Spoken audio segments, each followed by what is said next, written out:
তাহলে এখন দেখেন, এই যে কাজটা আপনি করলেন, এই কাজটা, যে কাজটা আপনি করলেন, এই কাজটা যখন পারবেন তখন আপনি পরবর্তীতে আরো কাজগুলো করতে পারবেন। এখানে কিভাবে রো বাড়ানো হয়, তারপরে কিভাবে কলাম গুলোকে বাড়ানো হয়, তারপরে কিভাবে এই একটা কলাম থেকে একটা লাইন, রোর মধ্যে একাধিক লাইন কিভাবে লেখা হয়, কন্ট্রোল বা অল্টার ইন্টার ধরে আমরা নিচের দিকে নামাইতে পারি। এভাবে আমরা আমাদের কাজগুলো করতে পারি। এটার সাথে সাথে আমরা যখন কোনো কমান্ডে কাজ করি, সেই কমান্ড গুলো আমাদেরকে জানতে হবে। যেমন লেখাকে বোল্ড করা, তারপর আছে হলো লেখাটাকে কালার করা, লেখার ফন্ট চেঞ্জ করা, লেখার নিচে আন্ডারলাইন দেওয়া, লেখাটাকে ইটালিক করা, এই সব কিছু কমান্ড থেকে জানতে হবে। এবং সবচেয়ে মজার বিষয় হলো এক্সেলের কমান্ড যেগুলো আছে তার 70% কিন্তু আপনি মাইক্রোসফট থেকে শিখে আসছেন। কোত্থেকে শিখে আসছেন? মাইক্রোসফট ওয়ার্ড থেকে। ওয়ার্ড থেকে। তার মানে আপনি মনে একটা তৃপ্তি পেলেন যে এক্সেল আমার জন্য বোঝাটা কঠিন না। এক্সেল বোঝাটা আমার জন্য কি না? কঠিন না। না। যেহেতু এক্সেলের 70% কমান্ড আমার জানাই আছে, বাকি 30% আমার জন্য খুব সহজ। যদি আমি একটু নিয়মিত ক্লাসে উপস্থিত থাকতে পারি শুরু থেকে শেষ পর্যন্ত, তবে অবশ্যই আমার পক্ষে এটা কি হবে? আমার পক্ষে এটা সহজ হবে, সহজ। সহজ হবে। আর না হয় কিন্তু সহজ হবে না। যেমন আজকের ক্লাসে যারা নাই, আগামী ক্লাসে যখন আসবে তখন কিন্তু সে কি পাবে যে এখানে কিভাবে একটা রোর মধ্যে একাধিক লাইন লিখতে হয়, কিভাবে একাধিক লাইন আছে কিন্তু একটা লাইন শো করছে, সেটা কিভাবে শো করানো যায়, এটা কি উনি থাকবে, বুঝবে? জি না। তো বোঝার জন্য অবশ্যই শুরু থেকে শেষ পর্যন্ত থাকতে হবে। এখন দেখেন এই যে কমান্ড গুলো যেগুলো আপনার 70% জানা আছে, এরপরও আমি আপনাকে এটা রিভাইজ দেবো। কেন? যাতে আপনার জিনিসটা বোঝাটা সহজ হয়। এখানের মধ্যে থেকে প্রথম কোন মেনুটি আছে বলেন? ফাইল। ফাইল। এই ফাইল মেনুটা কিন্তু মাইক্রোসফট ওয়ার্ডের মধ্যেও ছিল, ছিল কিনা? জি। এখন আপনি যখন ফাইল মেনুতে যাবেন আর যখন প্রথমে যাবেন সেভ, তখন আপনি বুঝে নিতে পারবেন এটা তো মাইক্রোসফট ওয়ার্ডের সেভ, যেটার মাধ্যমে কি করা হয়?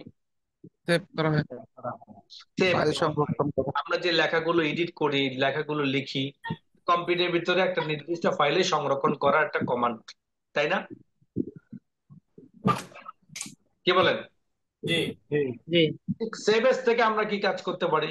কোন একটা ডুপ্লিকেট ফাইল তৈরি করতে পারি, দেন আমার এই ফাইলটাকে লক করতে পারি, ইত্যাদির কাজগুলো আমরা করতে করতে পারি সেভ এস থেকে। ওপেনের মাধ্যমে আমরা কি কাজ করতে পারি বলেন? আগের একটা ফাইল ওপেন করতে পারি। পুরাতন ফাইলগুলো আমরা ওপেন করতে পারি। পুরাতন যে সকল ফাইলগুলো আমাদের কম্পিউটারের ভিতরে সংরক্ষণ আছে, ওই সকল ফাইলগুলো কোত্থেকে ওপেন করতে পারবো? ওপেন থেকে। কোত্থেকে? ওপেন থেকে। ক্লোজ এর কাজ হলো যে ফাইলটি ওপেন করা আছে সে ফাইলটি আমার স্ক্রিন থেকে এখন সরাই দিব। কম্পিউটারের ভিতরে সংরক্ষণ থাকবে, বাট আমার এই মুহূর্তে এটা দরকার নেই, আমি ওপেন করেছি বাট এটা আমার ওপেন রাখা দরকার নেই। সেই ক্ষেত্রে আমি ক্লোজ বাটন প্রেস করে আমার এই ফাইলটাকে কি করতে পারবো? ক্লোজ করে ক্লোজ ঠিক করতে। করাইতে পারবো। নেক্সট আসেন ইনফো। আমার এই ফাইলটার নাম কি, আমার এই ফাইলটা কতটুকু ওয়েট, মানে কত এমবি, কত কেবি জায়গা খেয়েছে, দেন আমার এই ফাইলটার কত তারিখে এই ফাইলটা তৈরি হয়েছে, দেন আমার এই ফাইলটা সর্বশেষ কত তারিখে আপডেট হয়েছে, অর্থাৎ এডিট হয়েছিল, ইত্যাদি তথ্যগুলো আপনি এই ফাইল ইনফরমেশনের মধ্যে পাবেন। রিসেন্ট ফাইল, রিসেন্টলি যে সকল ফাইলগুলো খোলা হয়েছিল, যেটা আমরা ওপেনের মাধ্যমে ওপেন করি, খুলি, ওই সকল ফাইলগুলোর মধ্যে থেকে সর্বশেষ কিছু ফাইল যেগুলোকে বলা হয় রিসেন্ট ফাইল বলা হয়, মানে ওপেন করা হয়েছিল, হয়তো আমার এখন বন্ধ রেখেছি কিন্তু কিছুক্ষণ পরে হয়তো ওই ক্লায়েন্ট আসলো, ওই ফাইলটা আবার ওপেন করে তাকে দেখাইতে হবে। এমনটা যদি হয় তখন আপনি রিসেন্ট ফাইলে গিয়ে পাবেন, কেননা ওপেনে গিয়ে সেই লোকেশন থেকে বের করতে সময় লাগবে, বাট রিসেন্টে গিয়ে যখন যাবেন খুব সহজে বের করতে পারবো। নিউর মাধ্যমে আমরা একটা নতুন ফাইল তৈরি করি, নতুন এক্সেল ফাইল তৈরি করি, যেভাবে মাইক্রোসফট ওয়ার্ডের মধ্যে আমরা একটা নতুন একটা ফাইল তৈরি করেছিলাম। প্রিন্ট কমান্ডের মধ্যে আমার যে সকল লেখাগুলো আছে, যেটাকে আমি মার্ক করে রেখেছি, যেটাকে আমি প্রিন্ট আউট দিতে চাই, সেই ক্ষেত্রে আমি প্রিন্টে গিয়ে এটা প্রিন্ট দিতে পারবো, বা প্রিন্টের মাধ্যমে এটিকে পিডিএফ করতে পারবো। মানে প্রিন্ট করবো না, বাট এটা পিডিএফ মোডে আমি সেভ করতে চাই, সেটা আমি পারবো। সেভ এজ সেন্ড, এটা হলো আমার এই ফাইলটা যদি আমি পিডিএফ এ সেভ করতে চাই, অথবা পাওয়ার পয়েন্ট হিসেবে করতে চাই, অথবা মেল করতে চাই, এই ক্ষেত্রে সেভ এন্ড সেন্ড ব্যবহার করা হয়। বাট এইটা কখনো আমার লাগে না, আপনারও লাগবে বলে মনে হয় না। হেল্প, হেল্প আপনার এই এক্সেল ফাইল সংক্রান্ত যে কোনো ধরনের এই আপনার থাকে, প্রয়োজন থাকে, সাপোর্ট দরকার হয়, তখন আপনি হেল্পে ক্লিক করবেন। হেল্পে ক্লিক করলে আপনাকে তাদের একটা ম্যানুয়াল গাইড দিব আপনাকে ইংলিশে সম্পূর্ণ, যে আপনি কিভাবে মাইক্রোসফট এক্সেল ব্যবহার করবেন, কি কি কাজগুলো করতে পারবেন ইত্যাদি, একটা গাইড আপনাকে দিবে। অপশনের কাজ হলো, মাইক্রোসফট ওয়ার্ডে যেমন আমরা অপশন থেকে টেক্সট বাউন্ডারি তৈরি করেছি, তারপরে আরবি নাম্বার গুলো সেট করেছি, এরকম এরপর আমাদের আরো অনেক অনেক কাজগুলো আমরা অপশন থেকে করি, যেটা হলো মাইক্রোসফট এক্সেল বা মাইক্রোসফট ওয়ার্ডে যে সকল কমান্ড গুলো আছে, ওই সকল কমান্ড গুলোর চেক আনচেকের মাধ্যমে স্ক্রিনে আনা, স্ক্রিন থেকে সরাই দেওয়া, এই সকল কাজগুলো আমরা অন অফ করতে পারবো অপশন। দেন লাস্ট কমান্ড হলো এক্সিট। এই এক্সিটের মাধ্যমে আমরা আমাদের এই পুরো প্রোগ্রামটাকে বন্ধ করতে পারি। একটা হলো ক্লোজ, এই ক্লোজের মাধ্যমে যে ফাইলটা ওপেন করা আছে কেবল ওই ফাইলটা বন্ধ। আর এক্সিট, আমার যে ফাইলটা ওপেন করা আছে, যে মাইক্রোসফট ওয়ার্ড ফাইলটা, সেটা সম্পূর্ণরূপে আমি বন্ধ করে দিতে পারবো, কোনো ধরনের ফাইল ওপেন করা থাকবে না।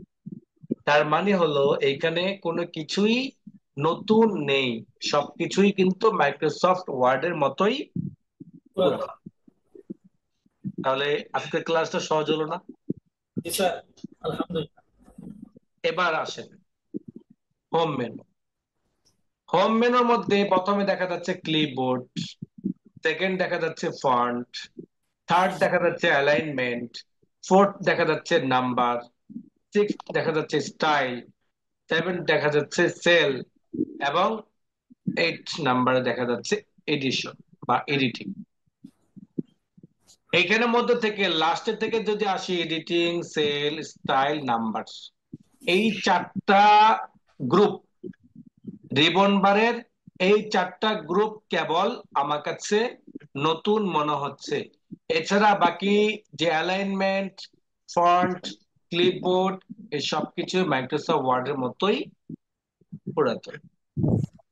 যেমন ক্লিপবোর্ডের মধ্যে আছে কিভাবে লেখা কাট করবেন, কিভাবে লেখা কপি করবেন, কিভাবে লেখা পেস্ট করবেন, কিভাবে লেখার যে ফন্ট, কালার ইত্যাদি গুলো ব্যবহার করা হয়েছে, সেই হুবহুব আরেকটা লেখার মধ্যে এটাকে প্রয়োগ করবেন, সেটা কিন্তু মাইক্রোসফট ওয়ার্ডের মধ্যে।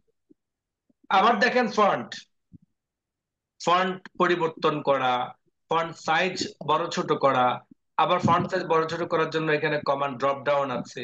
এরপর আছে নিচে আছে ফন্ট কালার করা, লেখার নিচে কালার করা, যেটাকে আমরা ফিল কালার বা হাইলাইট কালার বলি। চাইলে বর্ডার দিতে চাইলে বর্ডার দিতে পারবো বক্স গুলোর, চাইলে লেখার নিচে আন্ডারলাইন দিতে পারবো, চাইলে লেখাটাকে একটু বাঁকা করতে পারবো, চাইলে লেখাটাকে বোল্ড করতে পারবো। এই সবকিছু কিসের কাজ? মাইক্রোসফট ওয়ার্ডের। নেক্সট আসেন অ্যালাইনমেন্ট। অ্যালাইনমেন্টের মধ্যে কিছু কাজ আছে নতুন, আবার কিছু কাজ আছে হলো পুরাতন। এক নাম্বার হলো অ্যালাইন্ড, লেখাটাকে ডান বাম উপর নিচে নিয়ে যাওয়া, এবং আমার নির্দিষ্ট জায়গা থেকে লেখাটাকে একটা দূরে সরানো। যেমন আমার এই জায়গার মধ্যে থেকে আমি যদি একটু বাম দিকে নিয়ে যাই, দেখেন বাম দিকে যাচ্ছে, ডান দিকে যাচ্ছে, বাম দিক থেকে ফাঁকা, এই জায়গাটা ফাঁকা হচ্ছে। আবার যদি সেটাকে ক্লোজ করে দিই, তখন আবার ক্লিক করতে থাকবো, তখন দেখবেন যে আবার বাম দিকে আসতে থাকবে। এখানে অতিরিক্ত যে কমান্ডটা, সেটা হলো আমার ওরিয়েন্টেশন, টেক্সট ওরিয়েন্টেশন। এটাও মাইক্রোসফট ওয়ার্ডে শিখেছি আমরা, কিন্তু এক্সেল এর ক্ষেত্রে একটু ভিন্ন। এক্সেল এর সেল সেল আকারে এখানে দেখতে পারবেন যে অনেকগুলো ফরম্যাট আছে, আপনি লেখাটা কোন ভাবে প্রেজেন্টেশন করতে যাচ্ছেন। হাজিরা খাতা দেখেছেন, হাজিরা খাতার মতো আপনি এভাবে সেট করতে।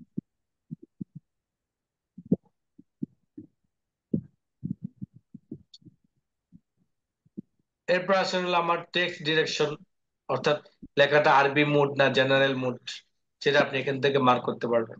আবার একাধিক সেলকে যদি আপনি অ্যাডজাস্ট করতে চান, সেক্ষেত্রে মার্জ এন্ড সেন্টার, যেটা আমরা মাইক্রোসফট ওয়ার্ডে শিখেছিলাম মার্জ নামে। আরটা হলো র্যাপটেক্স। এটা হলো যেমন আপনি এখানে লিখলেন, এখানে লিখলেন আকরামুল্লাহ আশরাফ, তাহলে আমার এই লেখাটা কয়টা সেলের মধ্যে চলে গেছে? দুইটা। দুইটা। তো দুইটা সেলের মধ্যে যখন চলে যায়, আর যখন আমি এই সেলের মধ্যে কোনো কিছু লিখবো, তখন কিন্তু উল্লাহ লেখাটা আর কিন্তু হাইড হয়ে গেছে, তাই না? কি কারণে হাইড হয়েছে? জায়গা না থাকার কারণে। কিসের কারণে? জায়গা না থাকার জায়গা। কিন্তু এমন হতে পারে আপনার যে আমার জায়গা এইটাই থাকবে, কিন্তু লেখাটা নিচের দিকে চলে আসবে 2 লাইনে। এমনটা যদি মনে করেন, তখন আপনাকে কি লিখতে হবে? র্যাপটেক্সে ক্লিক করতে হবে। তখনই দেখতে পারবেন যে এখানে জায়গা তার জায়গার মধ্যে থাকবে, তবে বাকি লেখাগুলো এবার লাইনকে লাইন নিচের দিকে নামবে। তাহলে নতুনের মধ্যে আমার আছে মার্জিন সেন্টার, টেক্স এবং টেক্স ওরিয়েন্টেশন। ওকে, বাকি ওকে। সব মাইক্রোসফট ওয়ার্ডের মতো। বাকি সবকিছু কিসের মতো? আগামী ক্লাসে আমরা আলোচনা করব নাম্বার, স্টাইল, সেল, এডিশন ইনশাআল্লাহ। দেন পরবর্তী আরো তিনটা প্রজেক্ট শিখবো। আগামী ক্লাসে আমরা আরো নতুন করে তিনটা প্রজেক্ট একসাথে।